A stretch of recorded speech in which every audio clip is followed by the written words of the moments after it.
요한복음 16장 33절 말씀을 제가 함께 보겠습니다. 이것을 너희에게 이르는 것은 너희로 내 안에서 평안을 누리게 하려 함이라. 세상에서는 너희가 환난을 당하나 담대하라. 내가 세상을 이기었노라. 아멘. 예배 자리에 함께 하신 여러분 모두를 환영하고 축복합니다. 또 온라인으로 함께하는 모든 분들 주님의 은혜가 함께 하시길 축원합니다. 우리 오늘 갑자기 예배 자리가 부흥을 해서 제가 조금 솔직히 살짝 당황을 했어요. 또 하나님이 또 보내주신 우리 한 분 한 분이라고 생각하고 우리 잘 오셨습니다. 환영하고 축복합니다. 서로를 위해서 우리 박수 한번 하실까요?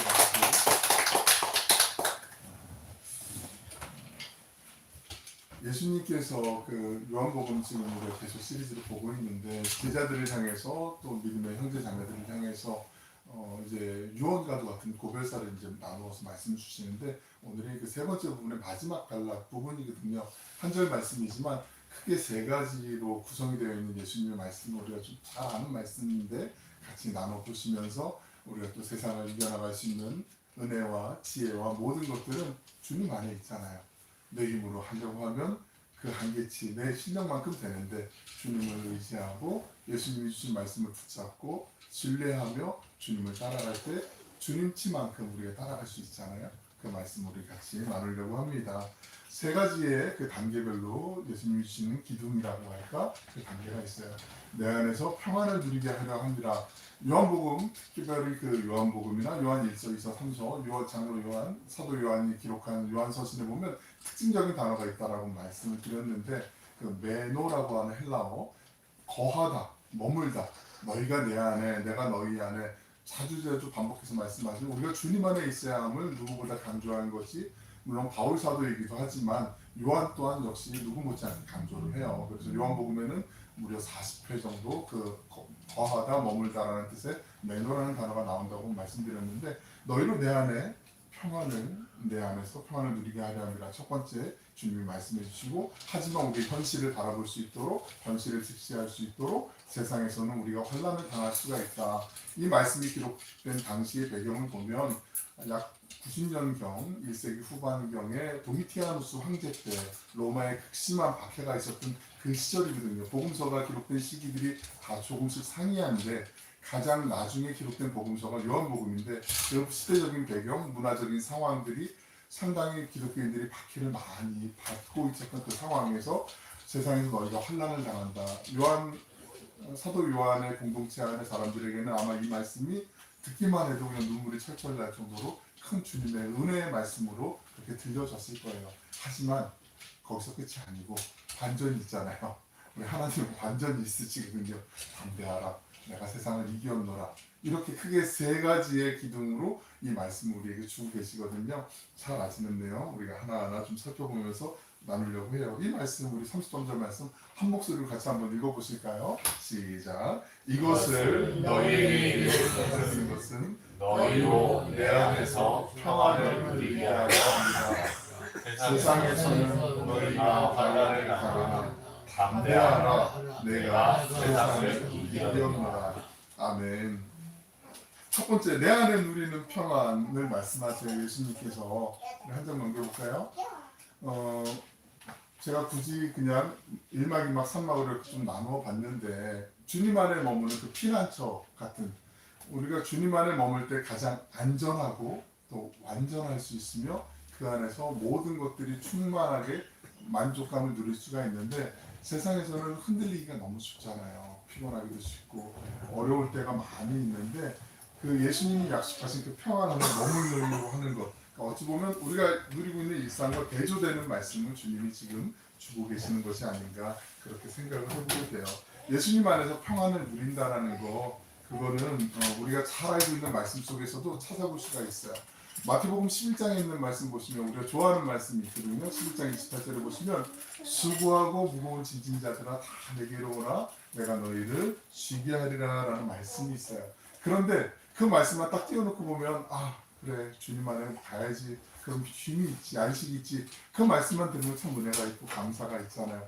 그런데 이상하게 주님이 왜 그런 말씀을 하실까? 그 다음 절을 보시면 그렇게 끝나는 게 아니라 나는 마음이 온유하고 겸손하니 나의 멍에를 메고 내게 배우라. 그리하면 너희 마음이 쉼을 얻으리니. 주님 기껏 우리에게 예수님 오셔서 와서 내게로 와서 그냥 평안히 쉬어.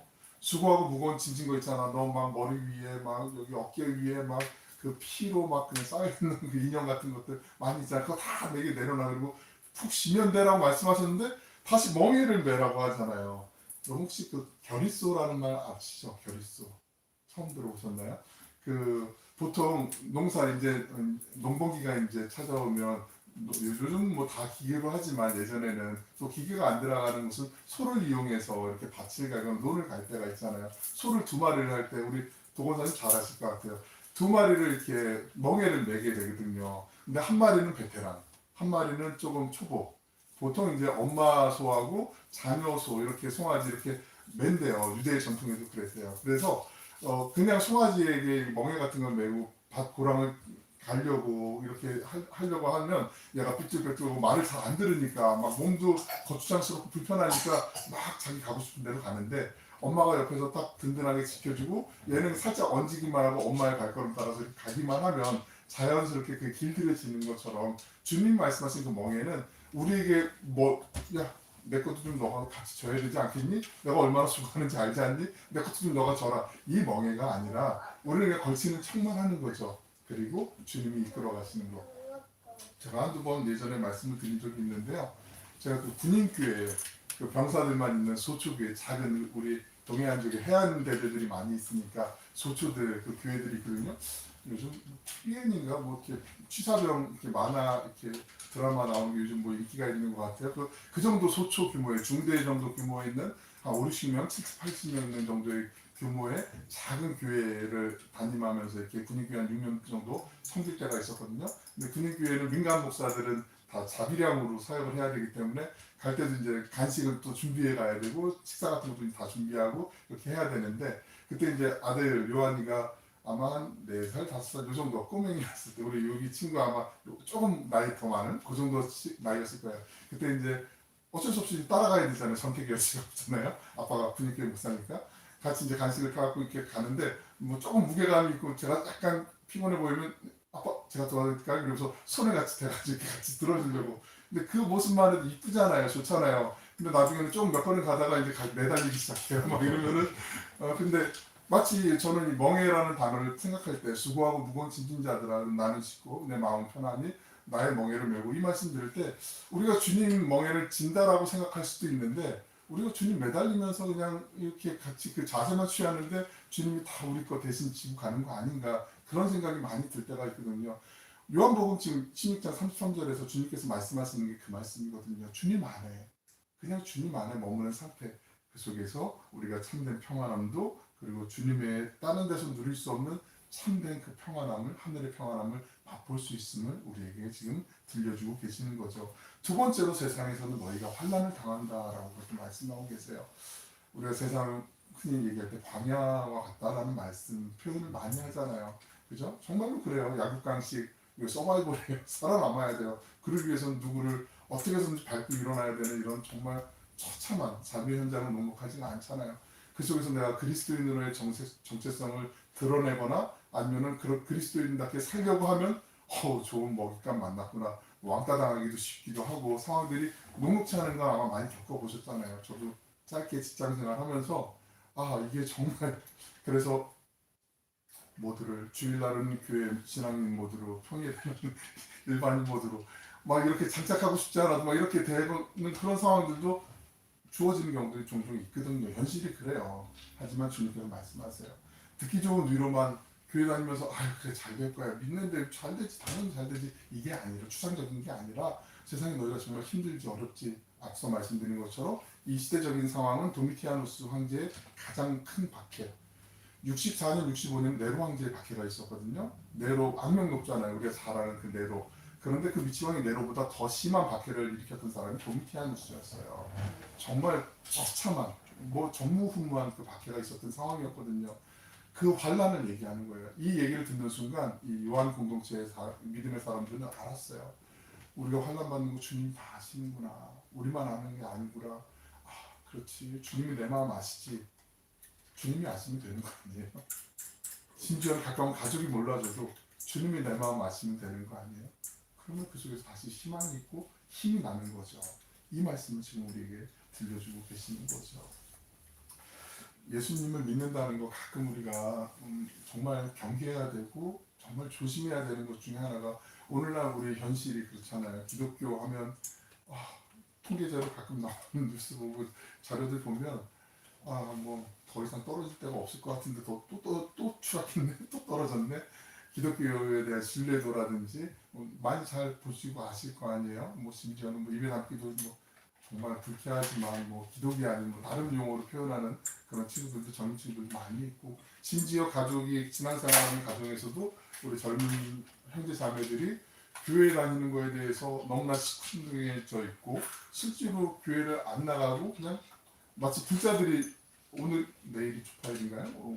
하여튼 보니까 불자들은 뭐 몇 년, 1년에 한 번, 두 번 뭐 이렇게 절에 이렇게 가더라도 나는 불자라고 이렇게 얘기를 하는데 마치 우리 지금 젊은 형제 자매들이 그런 모습처럼 교회는 잘 안 나가도 엄마 아빠 예수님 믿어요 교회 다녀요 나도 교인이에요 이런 느낌으로 지금 흘러가고 있는 시대적인 상황에 우리 맞닥뜨려 있고 마주하고 있잖아요. 그 상황 속에서 우리가 정말 교회를 다시 점검하고 다시 또 한번 기도할 제목들을 구체적으로 하나님 주시는 거 아닌가. 세상에서 어떻게 내가 그리스도인으로 살아가야 되는지를 돌파구로 우리가 고민하지만 더 구체적으로 좀 찾아내야 되지 않은가. 그리고 아주 작은 것이라도 내가 진정한 그리스도인 쟤는 진짜 같아 진짜 예수님 믿으려면 누구처럼 믿어야 돼 쟤는 인정 이렇게 작지만 그렇게 살아가려고 몸부림칠 때 그 속에서 점점 선한 영향력이 다시 펼쳐지지 않을까 저는 생각하고 믿고 있어요. 왜냐하면 우리 지금 한 140여 년 전에 1884년 4월 5일 날 인천 재물포항으로 헨리 아펜젤러 선교사님하고 언더우드 선교사님이 이제 촉발을 내딛으면서 공식적으로 파송된 선교사님에 의해서 기독교가 우리나라에 전파됐거든요. 물론 그 전에 성경을 뭐 토마스 선교사님 대동강변에서 성경을 이렇게 던져주시고 뿌려주시다가 순교당하기도 하고 이런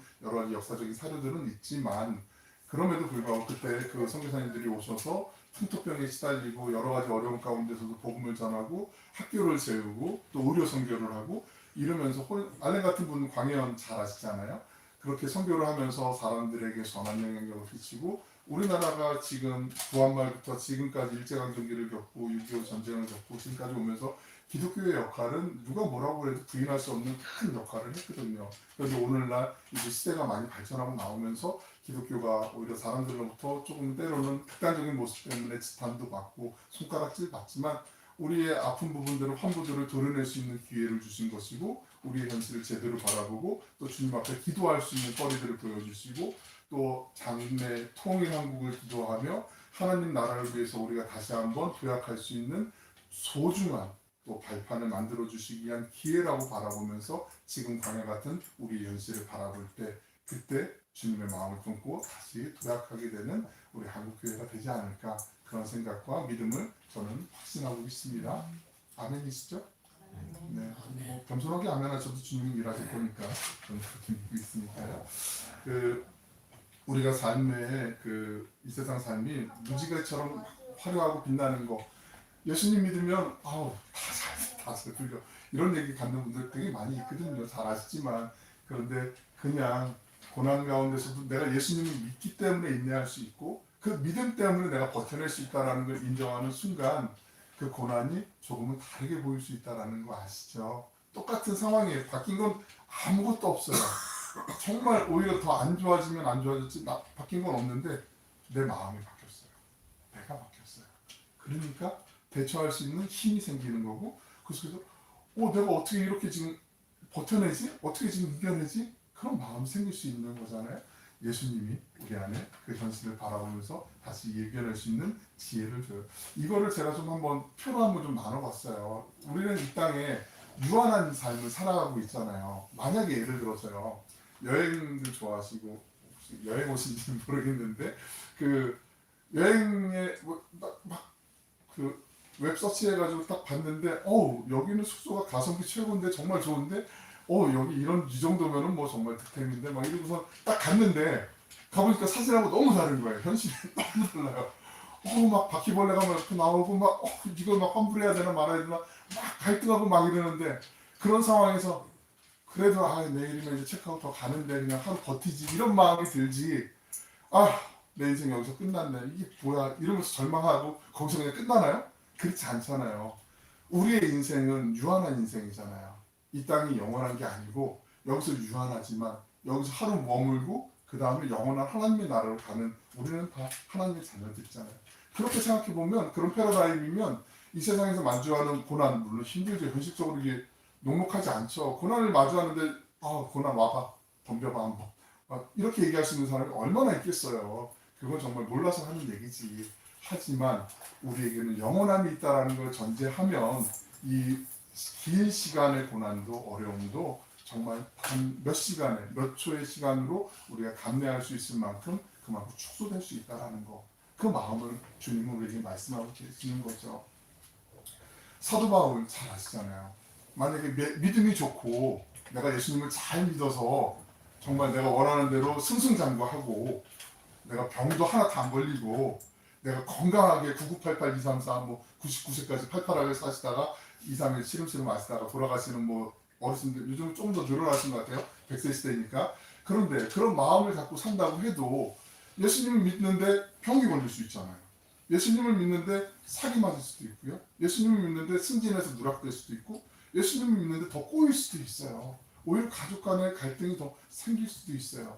사도 바울 누구 못지않게 믿음하면 성경에서 둘째가라면 서러울 정도로 정말 예수님을 신실하게 잘 믿었던 물론 사울이었을 때와 바울이었을 때는 다르지만 그만큼 신실하게 주님 곁으로 가려고 했던 사람인데 바울의 인생을 우리가 잘 알고 있잖아요.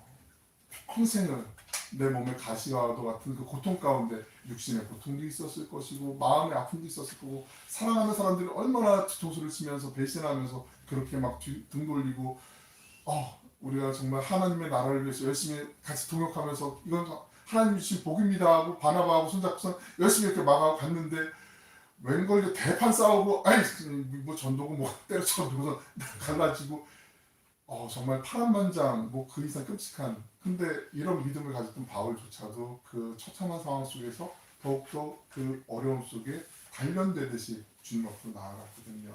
예수님을 믿는 게 정말 뭐 세상에서 잘 풀리는 것만으로 끝나는 거라면 어쩌면 우리는이라고 얘기하면 그렇고 저를 포함한 몇몇 분들은 루저일 수밖에 없을 거예요. 근데 그렇지 않잖아요. 이유가 있어요. 우리가 헤아릴 수 없는 이유가 있어요. 우리가 다 이해할 수 없는 하나님의 섭리가 있어요. 그냥 막연한 것이 아니라 우리가 다 알려고 해도 하나님이 알려주시려고 해도 우리가 차마 깨닫지 못하는 하나님의 섭리가 있어요. 그 속에서 우리가 하나님이 주신 그 시간에 하나님이 쓰시는 방법으로 우리가 순종하며 쓰임 받을 때 그게 하나의 미랄이 될 수도 있고요. 마치 사도 바울이 얘기한 것처럼 나는 심었고 아볼로는 물을 주었으되 하나님은 자라게 하셨다고 말씀하셨던 것처럼 우리는 어느 순간인가 어느 때 하나님께서 우리를 통해서 하나님 당신의 일을 사용하시는 동역자 우리를 불러주신 거죠. 이게 얼마나 귀하고 감사한 일이에요. 소중한 일이잖아요. 이건 정말 그 무엇과도 받고 있었는 은혜잖아요. 사도 바울처럼 우리의 삶에서 예수님 믿을 때 꼭 잘 풀려야만 된다는 거 그렇게 생각하시면 안 된다는 걸 좀 강조하고 싶어서 말씀드렸어요. 바울이 빌립보의 교회를 세우게 되잖아요. 빌립보의 교회가 없었잖아요. 기도처만 있었어요. 보통 바울이 선교하러 다닐 때, 전도하러 다닐 때는 그 회당을 찾아갔었거든요. 회당은 유대인 문헌에 보면 성인 남성 10명이 있으면 회당을 하나 만들 수가 있었어요. 세울 수가 있었어요. 바벨론 포로기 이후에는 유대 성전이 다 무너지고 난 다음에 그 유대인들이 포로로 다 각국에 끌려가고 난 다음에는 그 속에서 예배를 드리고 싶은데 성전을 지을 수가 없으니까 회당, 처음에 기도처 같은 걸 만들었다가 유대인 남성 10명이 있으면 회당 하나를 세울 수 있게 룰을 만들었는데 그게 한 두세 가지 정도 랍비들의 해석이 다른데 가장 좀 타당한 해석 중에 하나가 소돔과 고모라가 멸망할 때 아브라함에게 하나님이 묻잖아요. 기도하는데 아브라함이 하나님 의 몇 명이 있어야 돼요? 50명이요? 막 계속 점점 줄다가 10명까지 가잖아요. 그거를 근거해서 10명, 성인 남성 10명이 있을 때 회당 하나를 지을 수 있게 그렇게 전통으로 만들었다라는 그런 설이 있는데 그게 가장 좀 지금은 정설로 받아들여지고 있는데 여하튼 빌립보의 마게도니아의 첫 성이었던 유럽의 첫 관문이었던 마게도니아에 갔을 때 사도 바울이 갔는데 거기는 회당이 없었어요. 그런데 그 강가에 루디아를 비롯한 몇몇 여인들이 기도하고 있었거든요. 기도처였거든요. 거기서 이제 빌립보 교회를 세워요. 그리고 나중에 이제 사도 바울이 아마 2차 선교 여행 거의 끝날 무렵쯤에 이제 빌립보 교회를 여기서 편지를 하나 보내게 되거든요. 그게 바로 빌립보서죠. 빌립보서 1장 29절에 이런 말씀이 있어요. 우리 같이 한번 신앙생활하면서 흔들리고 어려움 받는 사람들에게 바울이 위로하면서 권면해 주는 말씀 우리 같이 한번 읽어볼게요. 시작. 그리스도를 위하여 너희에게 은혜를 주신 것은 다만 그를 믿을 뿐 아니라 또한 그를 위하여 고난도 받게 하려 하십니다.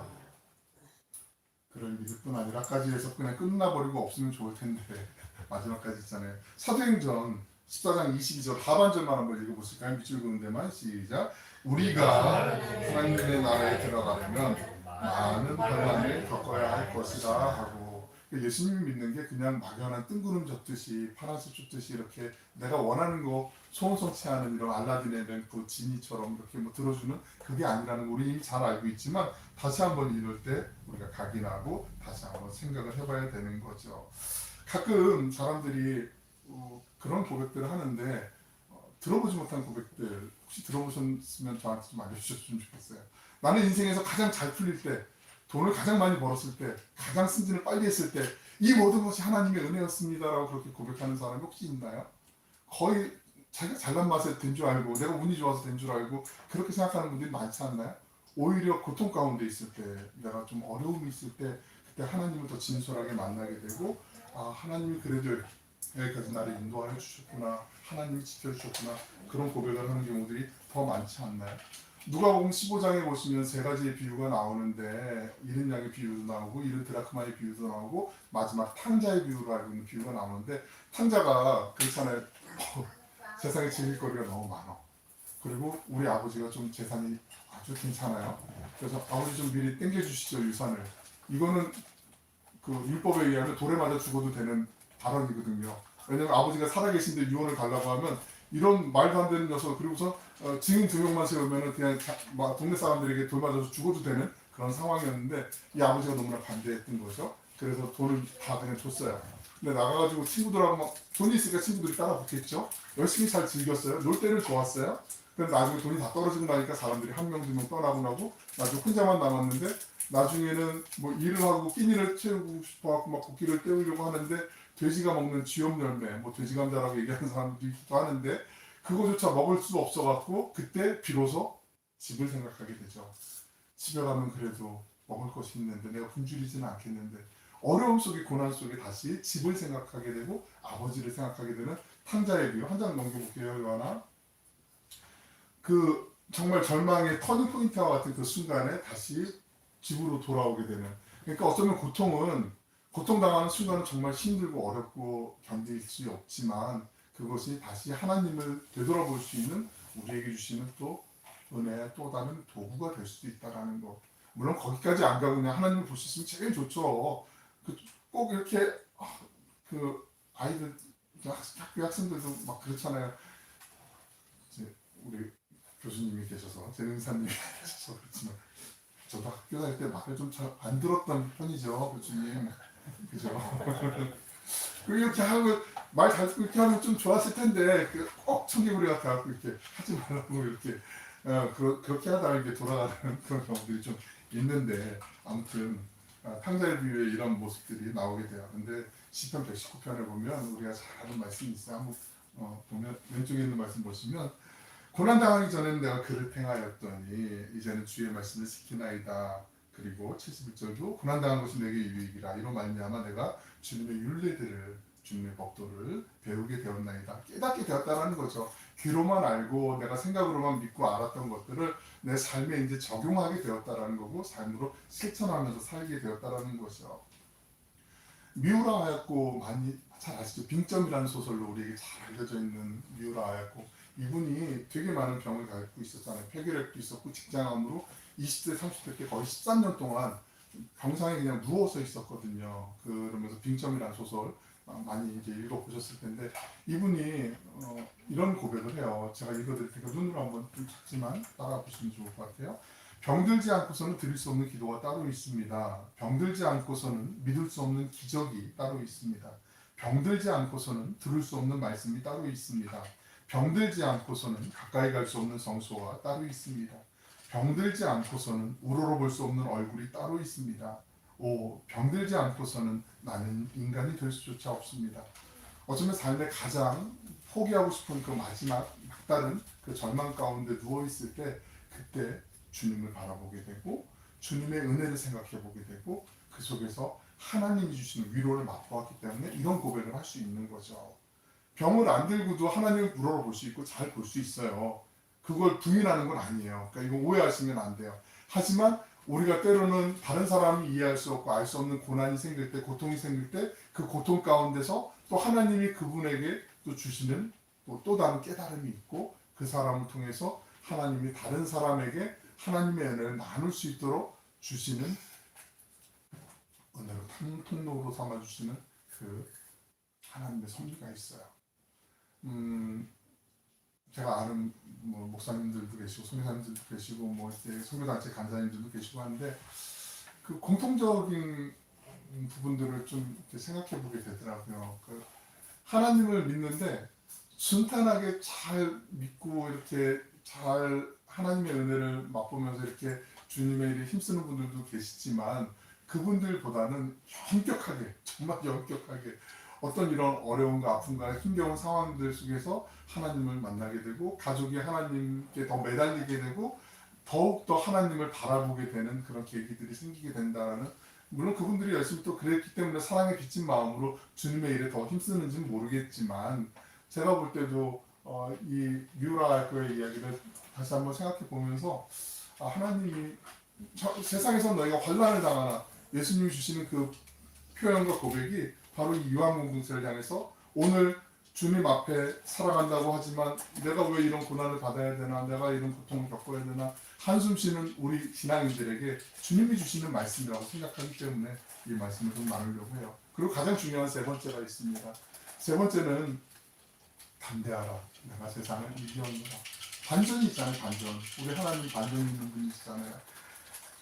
그 전쟁이 요즘 계속 많이 있고 한데 일선 적진에 들어가 있는 그냥 한 명 한 명의 병사들 예를 들어서 보병이라고 생각해 보면 참호 속에 막 폭탄이 막 떨어지고 있고 지금 옆에 막 나가면 난 죽을 것 같고 두려움 가운데 있는 병사가 있다고 생각을 해요. 그런데 이 병사에게 무전이 왔어요. 연락이 왔어요. 사단 참모부에서 연락이 왔어요. 아무게 조금만 버텨. 너희는 지금 진 게 아니고 우리가 다 이겼어. 너희를 지금 공격하고 있는 병사들은 패장병들이 마지막으로 발악하고 있는 거야. 조금만 버텨. 1시간도 아니야. 30분도 아니야. 10분이면 다 끝나. 모든 게 해결돼. 라고 이런 무전이 들리면 지금 계속 포탄이 막 빗발치고 있고 떨어지고 있어도 좀 전까지 막 두렵고 떨리고 막 나 죽으면 어떻게 위험해. 막 공포감에 막 휩싸였던 그 마음이 바뀌지 않을까요? 분명히 바뀌겠죠. 우리가 세상을 살면서 고난을 겪고 어려움을 겪을 때 그런 공포감에 휩싸인다고 하더라도 주님이 세상을 다 이겼다고 선언해 주셨잖아요. 그리고 진짜로 이기셨고 사망의 모든 권세까지도 다 이기신 주님이시라면 말씀으로 천지를 창조하신 하나님이시라면 이 세상에 못하실 게 뭐가 있어요. 우리의 모든 문제보다 우리의 모든 생각보다 우리의 모든 근심보다 더 크신 하나님이신데 무엇인들 못하시겠어요. 주님이 지금 우리에게 이 말씀 하시는 거예요. 아무게 사랑하는 내 딸아 사랑하는 내 아들아 내가 세상 이겼지 않니? 담대해. 너 지금 조금만 버텨. 끝나. 이겨. 이긴 거 네가 보게 될 거야. 너가 지금 그 은혜를 함께 누리고 나와 함께 찬양할 거야. 나와 함께 그 영광의 나라에서 나와 함께 기쁨의 그 예비된 그 자리에서 나와 함께 예배할 거야. 그 은혜를 지금 선포하고 계시는 거잖아요. 그러면 이 세상 어려움도 이겨낼 수 있는 힘이 생기겠죠. 주님을 믿는 믿음이 더욱더 굳건해지지 않겠습니까? 그 은혜를 맛보라고 주님 예수님께서 이 말씀을 주시는 거죠. 우리가 고난을 겪을 때요. 왜? 라는 이유보다 그 고난을 어떻게 이겨낼까 하는 거 이거 생각하시는 게 제일 좋죠. 도자기 굽다 보면 그 가마에 우리 교수님 더 잘하시지만 제 친구도 이제 대학 다닐 때 가마 이제 굽는 거 옆에 산업공예과 도자기 전공하는 친구들 같이 이제 친해서 밤새 이제 도자기 가마에 넣어서 굽는 거 구경하러 많이 갔거든요. 밤새 얘기도 하고 막 그랬는데 그 열기가 이제 어느 정도 식은 다음에 가마를 딱 열면 기대했던 딱 작품이 나와야 되는데 그렇지 않고 어떤 거는 막 갈라지기도 하고 어떤 거는 얘가 열이 너무 한쪽에 갔는지 뭐 좀 찌그러졌어요. 녹아가지고 막 이런 막 좀 삐뚤빼뚤한 그런 작품도 나오기도 하고 그래서 막 실망하고 아유 어떻게 뭐 이거 아유 너무 운이 없어서 그래 뭐 이렇게 친구들이 위로해주고 뭐 이런 경우들도 보게 되는데 고난을 마주할 때 우리 믿음의 사람들이 어떤 자세로 나아가야 되는지 주님이 말씀하신 마지막 단락 그런 분도 생각해 보려고 이 말씀을 드렸어요. 담대하라. 내가 세상을 이겼다. 주님이 우리를 그 고난 가운데 고난의 풀묶을 가운데 연단시키시기 위해서 우리를 정말 작품으로 만들어 주시기 위해서 곁에서 우리를 붙잡아 주시고 이렇게 선하게 인도해 주신다라는 거죠. 주님께서 주신 담대하라 세상을 내가 이겼노라라는 말씀을 다시 한번 마음에 새기면서 사도 바울의 고백을 한번 우리 같이 한번 읽어봤으면 좋겠어요. 한 장만 넘겨볼게요. 하나. 자, 우리 그 로마서 8장 35절 37절에 있는 말씀 우리 같이 한번 읽어봅니다. 시작. 누가 우리를 그리스도의 사랑에서 끊으리요? 반란이나 고난이나 박해나 기근이나 접신이나 위험이나 칼이랴. 그러나 이 모든 일에 우리를 사랑하시는 이로 말미암아 우리가 넉넉히 이기느니라. 아멘. 예수님께서 담대하라 내가 세상을 이겼다라고 말씀하신 그 주님을 믿는 믿음이 있으면 우리 또한 세상을 그냥 이기는 게 아니라 넉넉히 이긴다라고 체험했던 바울 사도가 얘기하고 있고요. 우리 또한 이 은혜를 맛본 분들이 계시고요. 또 이 앞으로 계속 맛보실 분들도 계시잖아요. 세상을 넉넉히 이겨내는 그 지혜는 오직 주님 안에 있을 때, 주님을 신뢰할 때, 그리고 주님이 나의 구주가 되셨음을 믿음으로 고백하며 주님과 동행하려고 할 때, 세상 끝날까지 내가 너와 함께 임마누엘 언제나 함께 할 것이라고 약속하신 그 주님의 은혜 안에 머물 때 주어지는 은혜요 복인 줄로 믿습니다. 우리 모두 그 은혜를 누리고 마음껏 자랑하시며 또 삶에서도 아름답게 흘려보내는 은혜의 통로된 복된 믿음의 순례자들 되시길 주님의 이름으로 축원합니다. 기도하겠습니다. 사랑을 풍성하시고 자비로우신 아버지 하나님, 우리가 살아가는 이 세상에 피할 수 없는 반란과 고통이 있음을 고백합니다. 때로는 원치 않는 질병과 상실, 가난과 같은 어려움이 우리의 몸과 마음을 힘겹게 하고 포기하고 싶게 만들기도 하지만 이 고난이 오히려 세상을 향했던 우리의 시선을 주님께로 돌리게 하는 은혜로운 도구임을 깨닫게 하여 주시옵소서. 고난 앞에서 원망하기보다 주님의 뜻대로 살려고 몸부림치며 십자가 승리의 큰 그림을 바라보는 성숙한 믿음을 더하여 주시길 간구합니다. 우리가 세상의 헛된 평안을 구하지 않게 하시고 주님께 나아가 온유하고 겸손하신 주님 안에서 참된 쉼과 평안을 배우게 하여 주옵소서. 담대하라 내가 세상을 이기었노라 선포하신 주님의 말씀을 매일의 삶 속에서 가슴 깊이 새기기를 원합니다. 영원한 본향 천국을 향해 날마다 걸어가는 순례자의 운이 삶의 두려움 앞에서도 묵묵히 주님과 동행하는 용기를 허락하여 주시옵소서. 환난이나 공고, 박해나 위험 등 세상의 그 어떤 것도 우리를 향한 그리스도의 사랑에서 끊을 수 없음을 굳게 믿으며 우리를 사랑하시는 주님으로 인해 승리하는 삶을 저희 모두 살게 하여 주시옵소서. 우리의 참된 평안이 되시는 예수 그리스도의 이름으로 기도 올리옵나이다. 아멘.